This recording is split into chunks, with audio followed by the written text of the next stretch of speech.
ଆମର ଏଇଠି ଯେଉଁ ଗୁପ୍ତେଶ୍ୱର ଅଛନ୍ତି ପରମ୍ପରା ଠାକୁର ସେମାନେ ତାଙ୍କୁ କେତେ ବର୍ଷରୁ ସେ ମହାପୁର ଏଠି ଅଛନ୍ତି ସେସବୁ ଆମେ କିଛି କହିପାରିବୁନି। ବର୍ତ୍ତମାନକୁ ଯେଉଁ ମାସରେ ଆମେ ଶୁଣୁଛୁ ଜାଣିଛୁ ତାକୁ ଡେଲି ସକାଳୁ 4ଟାରୁ ଆସିକିରି ଭୋଗ ରାଗ ତା'ର ପୂଜା ଅର୍ଘ୍ୟ ସବୁ କରାଯାଉଛି। ତାପରେ 12ଟା ବେଳକୁ ତା'ର ଭୋଗ ରାଗ ଲାଗିଥାଉଛି ଅନ୍ନ ଭୋଗ। ତାପରେ ସନ୍ଧ୍ୟାକୁ ଆଳତି ହେବ, ପୁଣି ଭୋଗ ହେବ।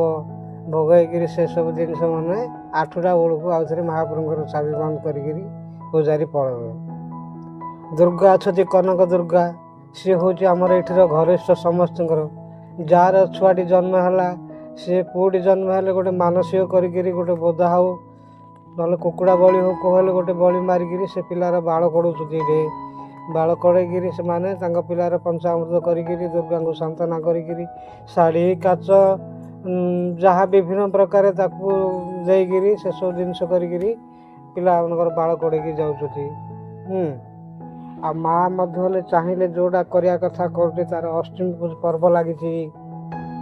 ଆଉ ଗୁପ୍ତେଶ୍ୱର ମଧ୍ୟ ହେଲେ ଅଛନ୍ତି। ଗୁପ୍ତେଶ୍ୱର ମଧ୍ୟ ହେଲେ ଆମର ଏଠାରେ ସମସ୍ତଙ୍କର ଆମର ରାଉଳ ସମାଜର ଯେତେ ଅଛୁ ସମସ୍ତଙ୍କର ସେ ଜୀବିକା ହେଲେ ସିଏ ହେଉଛି ପରମ୍ପରା ଠାକୁର ଆମର। ତା'ର ହିସାବରେ ଆମେ ଯାହା କିଛି ଏଇଠି ନୀତିକାନ୍ତି ଭଲ ମନ୍ଦ କରିପାରୁଛୁ। ଆଉ ଯାତ୍ରୀମାନେ ମଧ୍ୟ ଆସୁଛନ୍ତି, ବହୁତ ଆଡ଼ୁ ବହୁତ ଲୋକ ଆସୁଛନ୍ତି। ବ୍ରହ୍ମପୁର, ଛତ୍ରପୁର, କଟକ, ଭୁବନେଶ୍ୱର ଯେତେ ପ୍ରକାର ବଡ଼ ବଡ଼ ଜାଗାର ଲୋକମାନେ ଆସୁଛନ୍ତି। ବାହାଜି ବୈଷ୍ଣବମାନେ ବି ଆସୁଛନ୍ତି। ମୁନି ସମାଜ ମାନେ ମଧ୍ୟ ଆସିଥାଉଛନ୍ତି। ସବୁ ପ୍ରକାର ନୀତିକାନ୍ତି କରିକିରି ଏଇଠି ବର ପ୍ରାପ୍ତ ହେଇକିରି ଯାଉଛନ୍ତି। ଇଏ ମୃତ୍ୟୁଞ୍ଜୟ ସମସ୍ତଙ୍କୁ ମଧ୍ୟ ଜୟ କରୁଛି।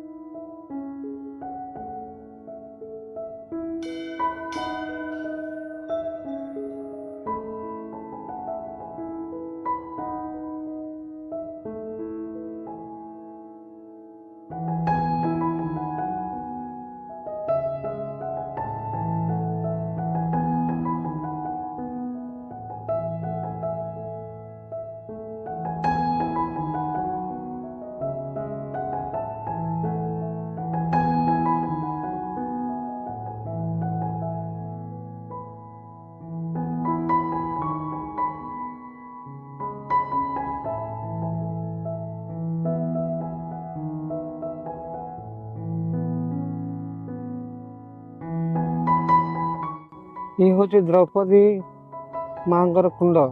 ଏଇଠି ଦ୍ରୌପଦୀ ଯେତେବେଳେ ତାଙ୍କେ ବନବାସରେ ଥିଲେ ସେତେବେଳେ ଏଇଠି ଗାଧଉଥାନ୍ତି, ତାଙ୍କୁ ସ୍ନାନ କରିକି ଯାଉଥାନ୍ତି, ରହୁଥାନ୍ତି।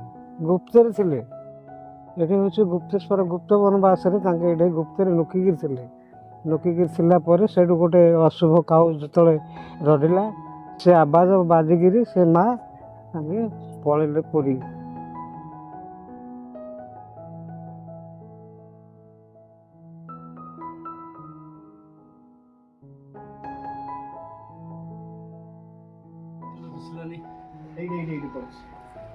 ପଥର କାଟି ହେଇକି ଯାଇଛି ସେ ଲାଷ୍ଟରୁ ଦେଖୁନ, ସେ ଲାଷ୍ଟରୁ କୋଟି କୋଟି ଆସିଛି ସେଇଠୁ ବାହାରିଛି। କାହା ରଥ କହିଲେ ଏଇଟା? ପାଣ୍ଡବଙ୍କର। ଗୁପ୍ତ ବନବାସ ଲୁକିକି ଥିଲେ ମା ଦେଖିଥିବା ପରେ କାଉ ଲୁକିଥିଲେ ମାନେ ଦୁର୍ଯ୍ୟୋଧନଙ୍କ ପାର୍ଟି କୌରବ ମାନଙ୍କୁ ଧରିକିରି ଲୁକିକି ଥିଲେ। ସେଇଠୁ ତାଙ୍କୁ ଜଣା ପଡ଼ିଯିବ ବୋଲିକିରି ସେ ଅଶୁଭ କାଉ ଗୋଟେ ବୋବେଇଲା, ସେଇଠୁ ବାହାରି ପଳେଇଲା। ଏ ଯୋଉ ଋଷି ପିଲାଟା ଯାଇନି କି, ଏ ଋଷି ପିଲା କରେ କରେ ଏକା ଯାଇଛନ୍ତି, ଭଗବାନ ପରା ପୁରୀ ଯାଇଛନ୍ତି। ବୁଝିଲ, ପୁରୀରେ ତାଙ୍କେ ରହିଲେ ଗଲା ସେଇଟା ଗଲା। ଆଉ ଏଥର କୌଣସି ବିନ୍ଧାଣି ବନେଇ ନାହିଁ ଆକୁ, କୌଣସି ମାନେ ମଣିଷର ଏଠି କିଛି ଗତାଗତ ନାହିଁ। ଏଇଠି ଖାଲି ଦେବତା ମାନଙ୍କର ଗତା ଗତିରେ ପଥର ମାନେ ପଥର ଉପରେ ପଥର ଥୋଇକିରି ତାଙ୍କେ ସବୁ ବିଚିତ୍ର କାମ ଯାହା କରିଛନ୍ତି।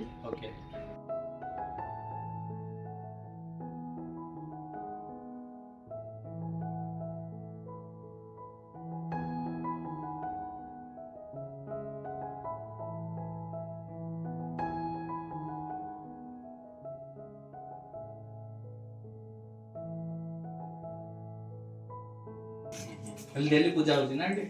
ଡେଲି ପୂଜା ହଉଛି ସକାଳ ସନ୍ଧ୍ୟା ନାଇଁ ନା ଅଲଗା ରାସ୍ତା ଅଛି ଏମିତି ଗଳି ଗଳି ନା ଏଇ ରାସ୍ତାରେ ଏକା। ଏବେ ଗଲାବେଳେ ଆମେ ଏବେ ତ ଆସିଲେ କଣ ଓ ଏଇଟା ବୁଲି ବୁଲି ଆସି ହଁ। ଏ ରାସ୍ତାରେ ଆମେ ସିଧା ଯିବା କିଛି ଅସୁବିଧା ନାହିଁ। ଆଉ ଏଇଟା ରସଗୋଲା ମୁହଁ ଦେଖ